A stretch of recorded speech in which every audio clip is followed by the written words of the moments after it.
The foundation of a strong mental game is built on your thinking. If you can't control your thinking will control you during games, which can make it frustrating and difficult when you don't really know how to have more positive thoughts and positive self-talk, especially if you're not quite sure what this actually means. I got a question last week from an athlete asking me, how do I have positive self-talk if I feel like when I have this positive self-talk, I'm lying to myself, or it's really hard to have positive self-talk when I am frustrated. So what I want to do is break down what it actually means to have positive self-talk as an athlete, and then give you a tip that you can use to have more positive self-talk during games. Now, there are two key questions we want to look at when it comes to having more positive self-talk.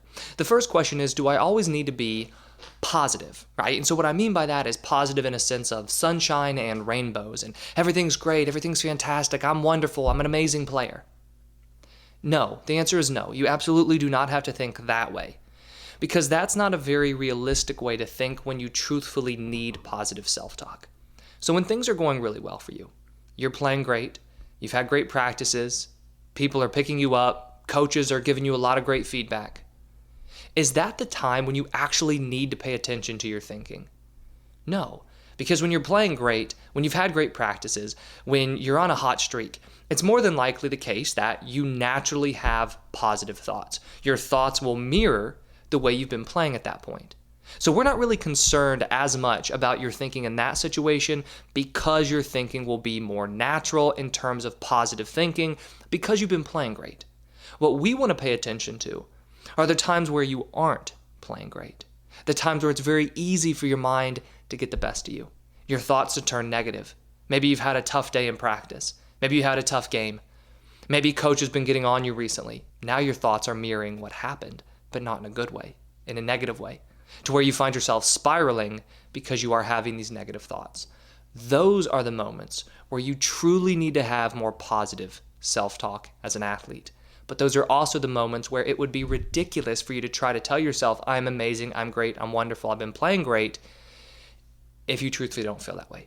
If you haven't been playing great, you've been making a lot of mistakes recently. Coach has been getting on you. You don't feel very good about your performance. So what do you need to do though? Because equally, even though you don't always need to tell yourself, I'm amazing, I'm great, I'm wonderful, you equally don't want to be telling yourself, I suck, I'm terrible, I'm awful. Because that's not helping one bit. That's only making you feel worse and will make you play worse. So there is a middle ground. And so the word that I always encourage athletes to keep in mind, more so than even positive self-talk, is productive self-talk. So the whole idea behind our thoughts impacting our performance is that the way we think leads to how we feel and then influences our performance. So we always want to make sure that our thoughts are helping us play better. That is the goal of thinking when it comes to the mental game. It's the foundation of our mental game because we need to make sure that our thoughts are helping us. If our thoughts are hurting us, we will only see our performances drop. So your thoughts need to be helping you. Now, is thinking I suck, I'm terrible, I'm awful helping you? For the most part, the answer would be no. However, in some instances, it can actually help. For example, I was talking to a basketball player last week. We were on a one-on-one session, and he was telling me about how he was having a conversation with his mom about the difference between positive self-talk, negative self-talk, and kind of encouraging self-talk. He was saying that if he's in practice and he's not playing very well, or if he's in a game and he's not playing very well, he can have thoughts like, man, I'm terrible right now, I'm sucking, I gotta get better than that, or I can do better than that, I know that I can do better than this. So I wouldn't classify that as positive self-talk, but for him it is helpful because he doesn't then allow those thoughts to tear his confidence down. He actually uses those thoughts as motivation to focus in more, and he ends up playing better. So in his case, that would be classified as positive self-talk because it is helping him. It's productive self-talk. That's the key word for us. So first and foremost, don't feel like you always have to be telling yourself, I'm great, I'm wonderful, I'm amazing, in order to have positive self-talk.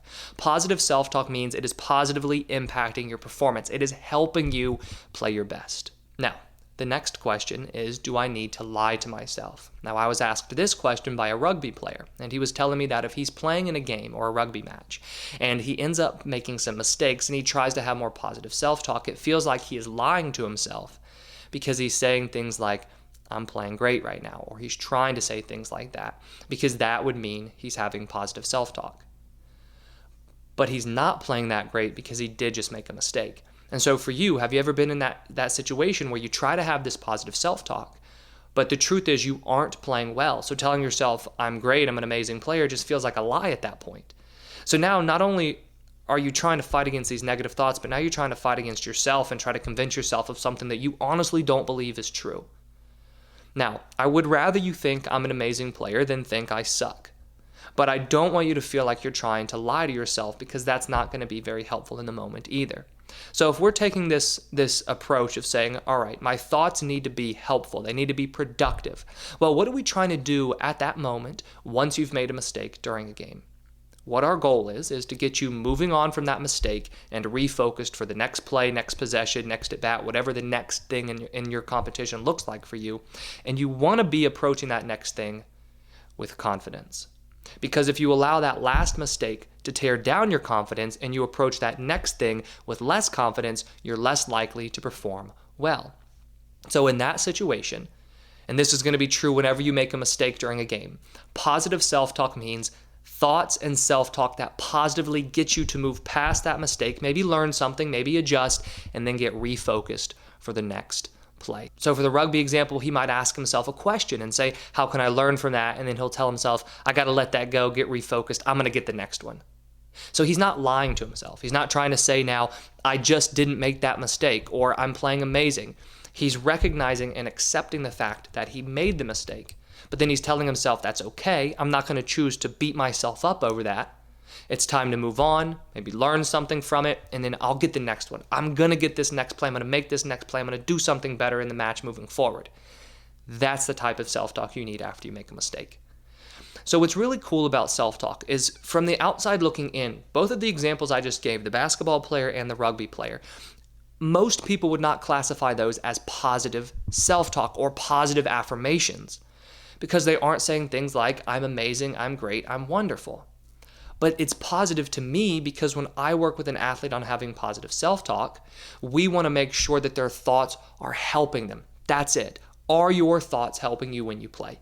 If your thoughts are helping you, that's positive self-talk. Don't allow anybody else to determine what it means for you to have positive self-talk. However, don't allow yourself to rationalize negative self-talk as motivating self-talk if it's actually doing more harm than good. So this is where with self-talk, you have to have an incredible amount of self-awareness. That basketball player example, he's a very high-level mental skilled athlete because he understands himself a lot. He really understands what can get him going. He understands what he needs to say to himself. And he has a pretty high level of confidence so that he doesn't end up lowering his confidence by telling himself things like, I'm sucking right now, I've got to do better.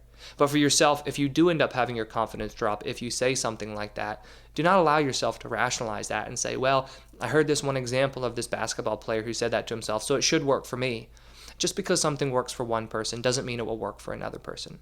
So the one thing I want you to take from this is that positive self-talk means productive self-talk. What do you need to tell yourself in that moment to help yourself play better moving forward? Now, the tip that you can use for this is actually an exercise that will work to build your self-awareness. Now, with this exercise, what you want to do is you want to think about all the different situations during practices or games when you would need some positive self-talk. So the great way to think about this is, what are all the situations where I sometimes have negative self-talk right now? Now look at all those situations, and then on a piece of paper, I would suggest writing this down so that you have a record of it. You want to honestly think, well, what would I need to tell myself in this moment to start moving on, or to play with more confidence, or to be more focused? Whatever the end goal is at that point that you would need to get to in order to play better, you want to ask yourself, what do I honestly need to be telling myself at this point? And then write those down. Then what you can do is you can review that list, maybe read it to yourself and say, if I'm in this situation, this is what I need to tell myself. Go through it, rep it. Before practices, before games, once more, review that list. And then try to have those thoughts whenever you are practicing or playing. Because remember, positive self-talk means thoughts that positively impact your performance. They need to be productive to help you play better and feel more focused, confident, motivated moving forward. I hope you enjoyed this video, and if you did, please hit that like button and subscribe if you haven't already. I put out new videos each week on sports psychology and mental training. And if you'd like me to cover any other sports psychology topic, please let me know in the comments below.